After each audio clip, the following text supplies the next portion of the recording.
ইসলাম আন্দোলন বাংলাদেশ আমাদের শাহ রহমতুল্লাহ একটি ঐতিহাসিক মিশন।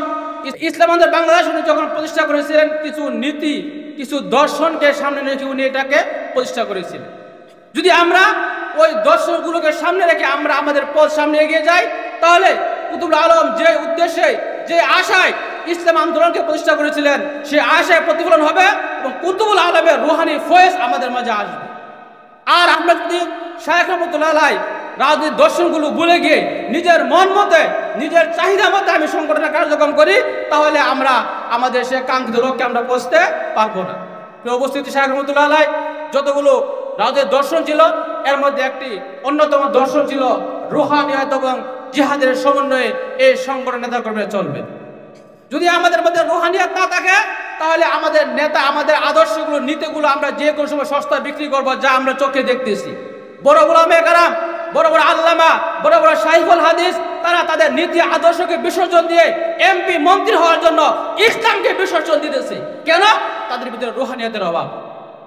আবার সাথে সাথে যদি রুহানিয়াতের পাশাপাশি যদি জিহাদি তামান্না না থাকে, তাহলে একটা লোক তার কাঙ্ক্ষিত লক্ষ্যে পৌঁছতে পারবে না। তো শাহ রহমতুল্লাহ আলাইহির একটি দর্শন ছিল, এই আন্দোলন যারা নেতাকর্মী হবে তাদের প্রথম একটা যে দর্শন থাকবে, যে দর্শনের সামনে তারা এগিয়ে যাবে, সেটা রুহানিয়াত এবং জিহাদ।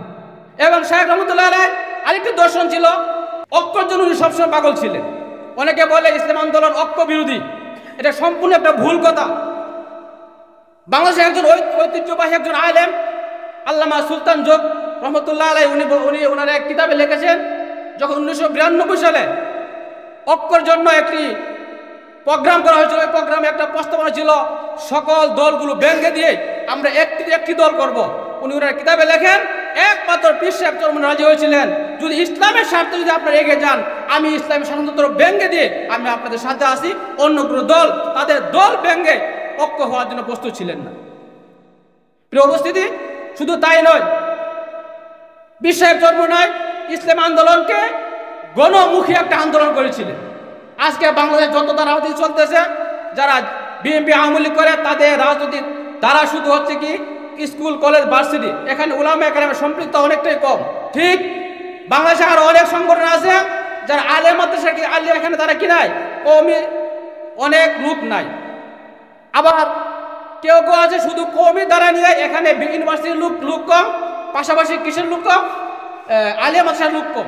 একমাত্র দল ইসলাম আন্দোলন বাংলাদেশ, যেখানে আলিয়া মাদ্রাসার যারা শিক্ষিত তারাও জড়িত, যারা ইউনিভার্সিটির শিক্ষিত তারাও জড়িত, এবং আম সাধারণ সকলের সমন্বিত একটি সংগঠন।